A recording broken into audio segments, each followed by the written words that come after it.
ఓం శ్రీమాత్రే నమః. శ్రీ శివాయ గురవే నమః. యః కర్తా జగతాం భర్తా సంహర్తా మహసాం నిధిః ప్రణమామి తమాదిత్యం బహిరంతస్తమోపహం.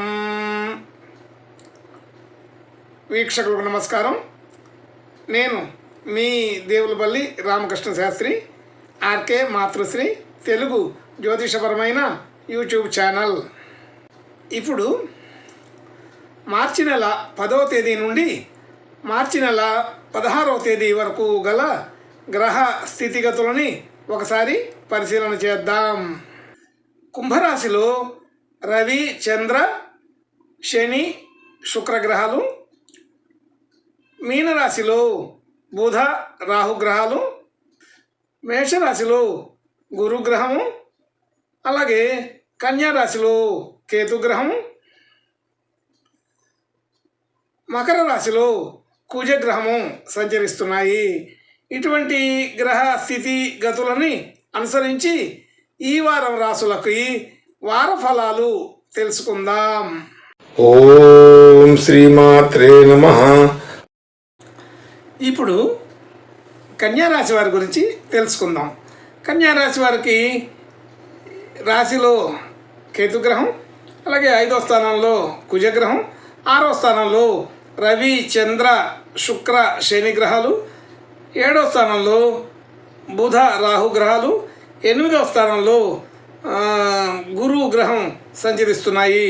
ఇటువంటి గ్రహ సంచారాన్ని అనుసరించి ఈ కన్యా రాశి వారికి ఈ వారం కొంత మధ్యస్థమైన సాధారణ ఫలితాలే కనబడుతున్నాయి.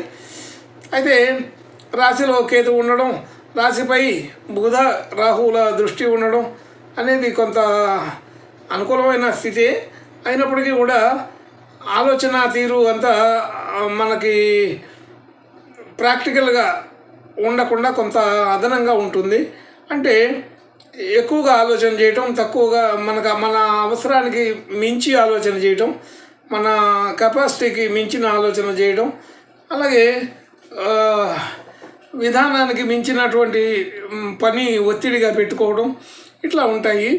కొంచెం ఎక్స్పెక్టేషన్స్ ఎక్కువగా ఉంటాయని అర్థం. అయితే మాట తీరు, వ్యవహారం అంతా కూడా సాధారణంగా ఉంటుంది. అయితే దానిలో కూడా ఒక్కొక్కసారి ఉన్న గుర్తింపు ఒక్కోసారి ఉండకపోవచ్చు. అయినప్పటికీ కూడా ధనయోగాదులు బాగానే ఉన్నాయి. అలాగే మాట తీరు, గౌరవం కూడా కలుగుతుంది. అలాగే కుటుంబ సభ్యులు, బంధుమిత్రులు అందరితో కూడా కొంచెం సఖ్యత కనబడుతుంది. అనుకూలమైన వాతావరణం ఉంటుంది. అలాగే గృహ వాహన యోగాదులు అంటే క్రయ విక్రయాది విషయాల్లో గృహం కానీ, వాహనం కానీ, మరొకటి కానీ, కొత్తగా వస్తువులు ఏదైనా తీసుకోవడానికి కానీ ఇది అనుకూలమైన సమయంగానే తెలుస్తుంది. విద్యార్థులకి విద్యా సంబంధించిన విషయాల్లో అనుకూలత బాగా ఉంది. విద్యల్లో రాణిస్తారు, గుర్తింపబడతారు. అలాగే మరి ఆర్థికపరమైన ఒత్తిడిల వల్ల క్రయ విక్రయాదులు చేయడం కోసం మళ్ళీ రుణాలు చేయవలసి వస్తుంటుంది. అలాగే రుణ సంబంధించిన విషయాలు పాత అయితే ఏమి, కొత్త అయితే ఏమి, కొత్త ఇబ్బంది కలగజేసే పరిస్థితి అయితే ఉంటుంది. రుణాలు సకాలంలో అందక కొంత ఇబ్బంది పడవలసి వస్తుంది. అదే అందుతాయో లేదో అని టెన్షన్ కూడా వస్తుంది. కొంచెం సకాలంలో ఇతరుల నుంచి మనకు రావాల్సిన సహాయాలు అందకపోవచ్చు. అలాగే ఇతరుల నుంచి ఏ మాట సహాయం కానీ, ధన సహాయం కానీ ఏదైనా చేయాలనుకున్నప్పుడు, తీసుకోవాలనుకున్నప్పుడు పూర్తి అనుకూలత తక్కువగా ఉంది. ఆర్థికపరమైన ఒత్తిడి కొంచెం టెన్షన్ పెట్టే అవకాశం ఉంటుంది. అలాగే ఆరోగ్య సమస్యలు కూడా స్వల్పంగా బయటపడే అవకాశం ఉంటుంది. అయితే పని ఒత్తిడి వల్ల అయితే ఏదో ఒక రకమైన బిజీగా ఉండటం వలన కొంతమందిని కొన్ని మాటలు మాట్లాడాల్సిన అవసరాలని మనం త్యజించడం జరుగుతుంది. అంటే ఎవరైనా కలిసినప్పుడు వారితో మాట్లాడే విధానంలో సంపూర్ణంగా మాట్లాడకుండా కొన్ని విషయాలు మాట్లాడి కొంతవరకు మనం మర్చిపోవడం జరుగుతుంది. అలాగా వాళ్ళు వెళ్ళిన తర్వాత అతి ముఖ్యమైన విషయాలు మాట్లాడలేదనే ఆలోచన కూడా వస్తుంటుంది.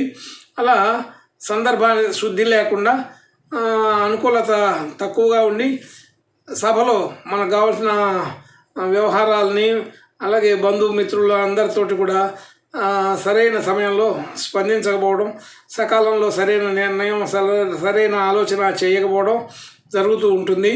కాబట్టి ఇది కొంత జాగ్రత్తగానే అర్థం చేసుకొని చూసుకోవాలి. అయితే మనం వేరే పరధ్యానంగా ఉండి వారితోటి మాట్లాడకుండా, వారితోటి సరైన సలహాలు సంప్రదింపులు చేయకుండా వాళ్ళు వెళ్ళిపోయిన తర్వాత బాధపడితే వచ్చేది ఏమీ ఉండదు. తర్వాత కూడా మర్చిపోతుంటాం. ఈ వారంలో ఇలాంటి మతిమరుపు లాంటి లక్షణాలు కొన్ని ముఖ్యమైన విషయాలని మర్చిపోవడం అనేది ఈ రాశి వాళ్ళకి జరుగుతూ ఉంటుంది. కాబట్టి జాగ్రత్తగానే ఆలోచన చేయండి, జాగ్రత్తగా ఉండడానికి ప్రయత్నం చేయండి. భార్యాభర్తల మధ్య అనుకూలత సాధారణంగా బాగానే ఉంది, ఇబ్బందికరమైన విషయాలు ఏమీ లేవు.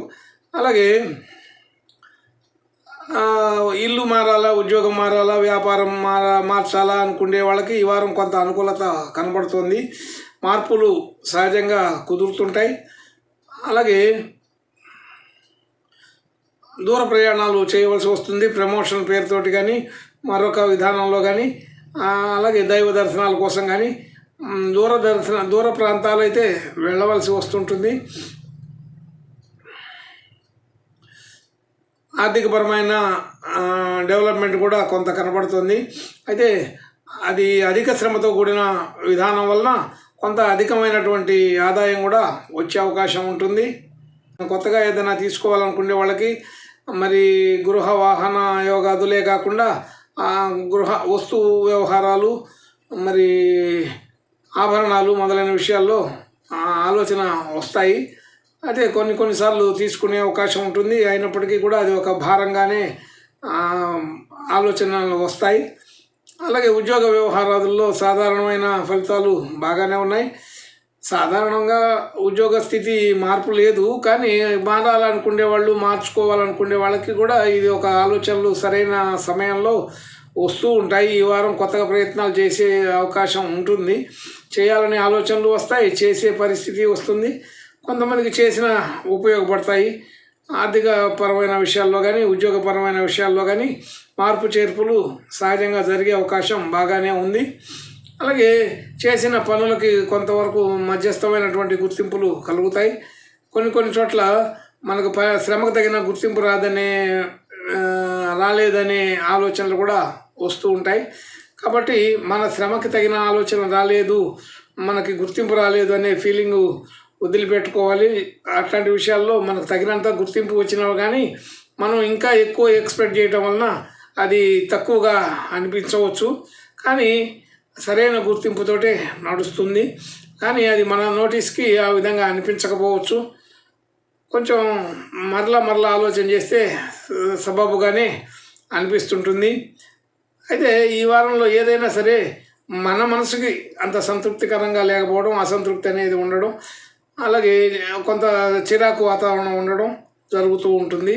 మనకి అన్ని రకాల విషయాల్లో కూడా చిన్న అసంతృప్తి అయితే ఈ వారంలో కనపడుతుంది. వారం చివరిలో కొంత పూర్తి అనుకూలత అయితే వస్తుంది. ఖర్చులు భారీగానే ఉంటాయి. చాలా రకాల ఖర్చులు వచ్చి మీద పడుతుంటాయి.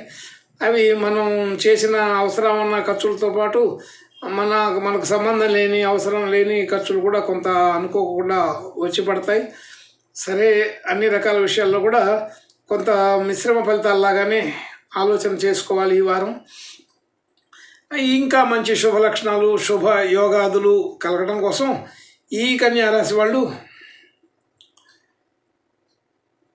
లక్ష్మీ నరసింహస్వామి ప్రార్థన, నమస్కారాలు చేసుకుంటే బాగుంటుంది. శుభం భూయాత్. ఓం శ్రీమాత్రే నమః.